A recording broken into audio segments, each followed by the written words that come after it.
bere. Bere de cea mai bună calitate, produsă acasă din doar 3 ingrediente simple: apă, orz și hamei. Atât.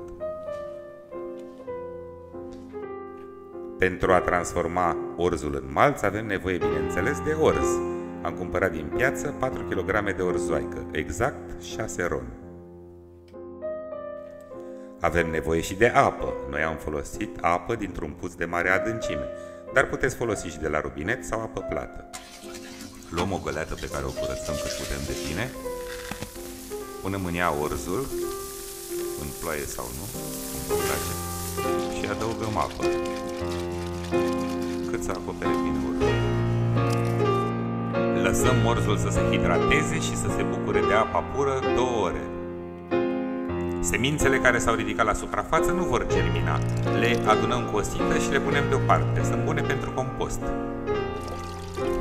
Scurgem cât mai bine apa, având grijă să nu risipim semințele prețioase de orz. Apoi lăsăm orzul să se odihnească 8 ore în găleata cu capacul pus. Repetăm operațiunea de încă 2 ori, astfel că vom avea în total 3 reprize de hidratare a câte 2 ore și 3 reprize de repaus a câte 8 ore. Dacă observați la baza semințelor punctișoare albe, magia s-a întâmplat. Orzul a încolțit. Răsturnăm orzul pe o suprafață plană, undeva într-un loc lipsit de razele soarelui. Îl răsfirăm bine pentru a preveni apariția mucegaiului și îl lăsăm la germinat. Păstrăm umiditatea stropind semințele din când în când cu apă. Împrăștiem bine semințele pentru a asigura pătrunderea aerului între ele. Continuăm să udăm și să vânturăm materia primă timp de 2-3 zile sau până când vom obține o germinare corectă, așa cum se observă în imaginile următoare.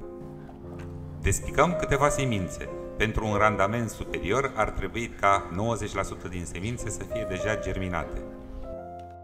Embrionul din interior să fie format pe 90-95% din lungimea bobului.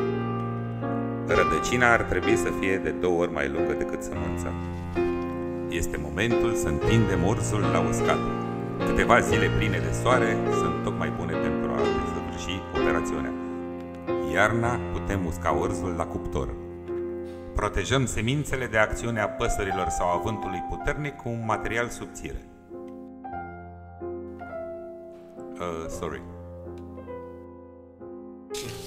Îndepărtăm pe cât posibil rădăcinile și am obținut un malț din orz de cea mai bună calitate.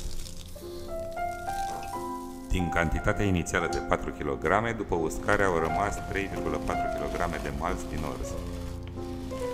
Pentru ca amidonul din orz să se transforme în zahăr, iar apoi în alcool, acesta trebuie măcinat grosier.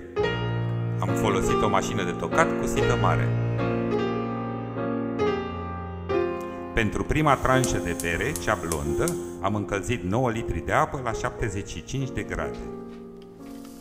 1 kg și 700 de grame de malț.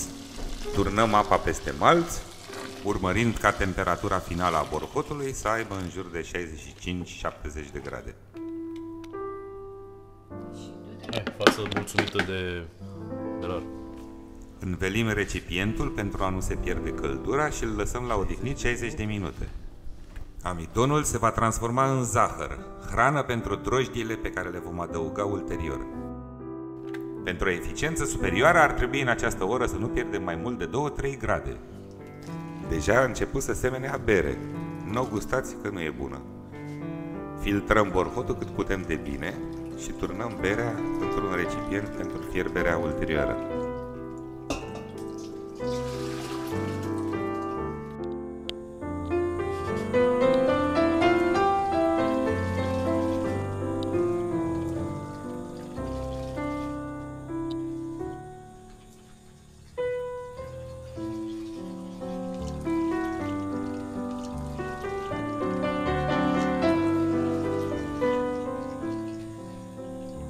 Păstrăm malțul din orz pentru că îl vom mai clăti odată.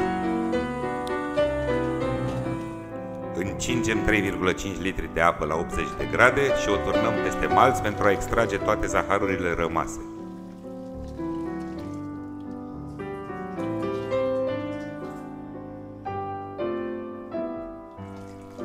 Filtrăm cât putem de bine și stoarcem și această tranșă.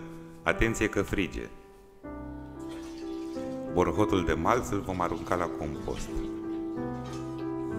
Așezăm berea la fiert, va trebui să fiarbă în jur de 60 de minute. Și dăm o fugă după hamei. Am cumpărat 2 plicuri a câte 50 de grame. Am adăugat hameiul în 3 tranșe, 15 grame la începutul fierberii, 15 grame după o jumătate de oră și 10 grame cu 5 minute înainte de încheierea fierberii.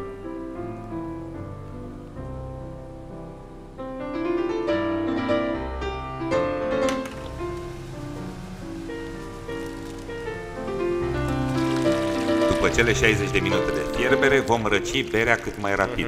În 20 de minute trebuie să ajungă la temperatura camerei. De acum, orice vine în contact cu berea trebuie dezinfectat. O eventuală contaminare duce la ruinarea întregului proces. Am folosit un ceai din petrice, pelin și mușețel cu care vom clăti ustensilele pe care le vom folosi în etapele următoare. Cântărim 25 de grame de drojdie proaspătă.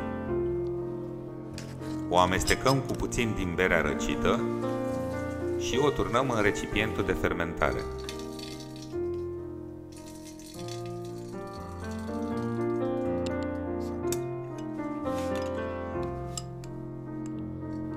Cu un furtun dezinfectat se trage berea în damigeană.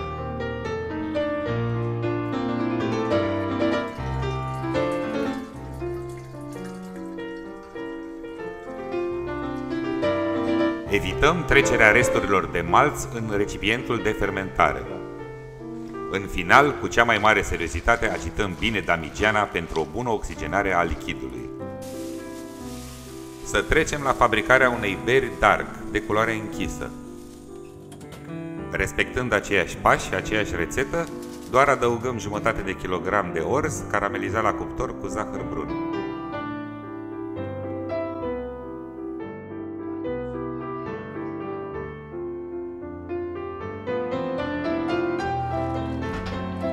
Pentru o aromă diferită, la această rețetă, ultima tranșă de hamei am adăugat-o după încheierea perioadei de fierbere.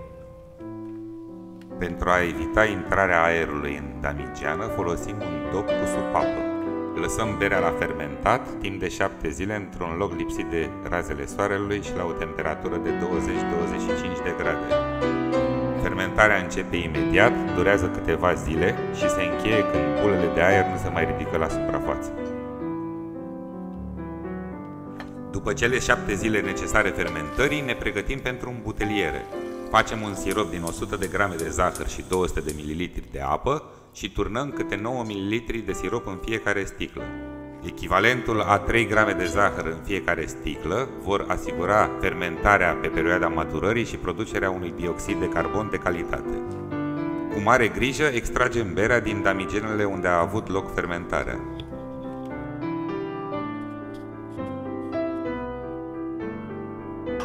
Îmbuteliem berea, dar nu umplem sticlele până la refuz.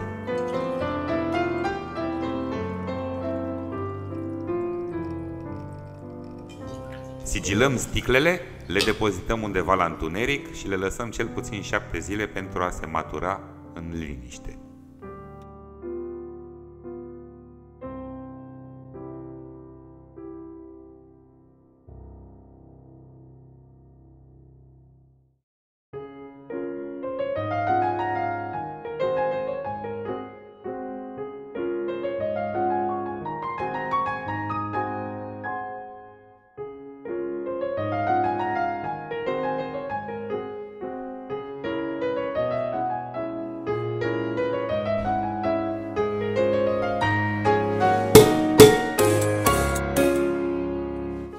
Cred că a fost unul dintre cele mai frumoase proiecte pe care le-am realizat.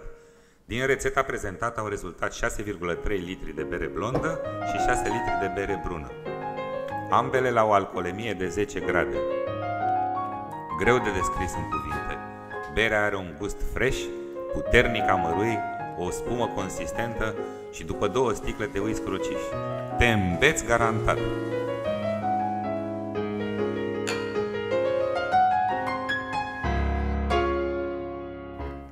Proiectul s-a întins pe o durată de 20 de zile.